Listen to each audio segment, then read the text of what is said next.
उस इंसान का मंजिल से भटक जाना तय है जिसकी संगत में नकारात्मक लोग रहते हैं। प्रेम सदैव माफी मांगना पसंद करता है और अहंकार सदैव माफी सुनना पसंद करता है। सिर्फ दिखावे के लिए अच्छा मत बनो। मैं आपको बाहर से नहीं बल्कि भीतर से जानता हूं। जो इस लोक में अपने काम की सफलता की कामना रखते हैं वे देवताओं का पूजन करें। व्यक्ति जो चाहे बन सकता है यदि विश्वास के साथ इच्छित वस्तु पर लगातार चिंतन करे। शब्द उतने ही बाहर निकालने चाहिए जिन्हें वापस भी लेना पड़े तो खुद को तकलीफ न हो।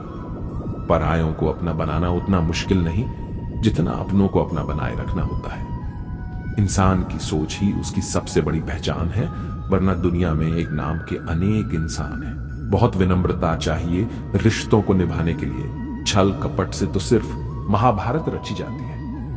यदि आप किसी के साथ मित्रता नहीं कर सकते हैं तो उसके साथ शत्रुता भी नहीं करना चाहिए।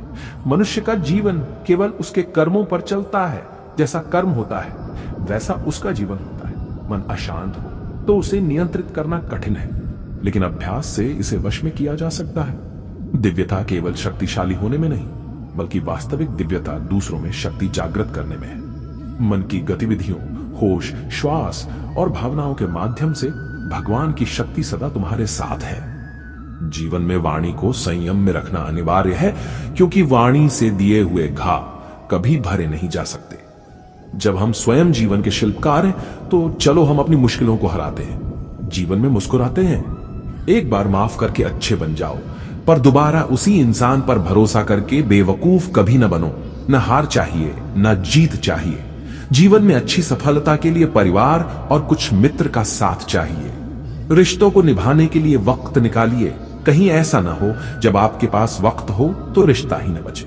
वह जो इस ज्ञान में विश्वास नहीं रखते मुझे प्राप्त किए बिना जन्म और मृत्यु के चक्र का अनुगमन करते हैं। लोग आपके अपमान के बारे में हमेशा बात करेंगे। सम्मानित व्यक्ति के लिए अपमान मृत्यु से भी बदतर है। जो दूसरों की तकलीफों को समझते हैं, जिनमें दया है, दिल से अच्छे हैं, उन्हें दोबारा जन्म लेना नहीं पड़ता। जो हुआ अच्छा हुआ, जो होगा अच्छा होगा। स्वयं को मुझ पर छोड़ दो, अपने कर्म पर ध्यान दो। कर्म ऐसा जो स्वार्थ रहित, पाप रहित हो। कृष्ण ने दुष्टों को भी अपनी गलती सुधारने का मौका दिया, क्योंकि वो किसी मनुष्य को नहीं, उसके अंदर के बुराई को मारना चाहते थे। संदेह की स्याही से संबंध के पृष्ठ पर कभी शुभ अंकित नहीं होता, इसलिए अपने मन के विचार और संबंधों का आधार दोनों ही शुभ रखें। मोहग्रस्त होकर अपने कर्तव्य पथ से हट जाना मूर्खता है, क्योंकि इससे ना तो तुम्हें स्वर्ग की प्राप्ति होगी और ना ही तुम्हारी कीर्ति बढ़ेगी।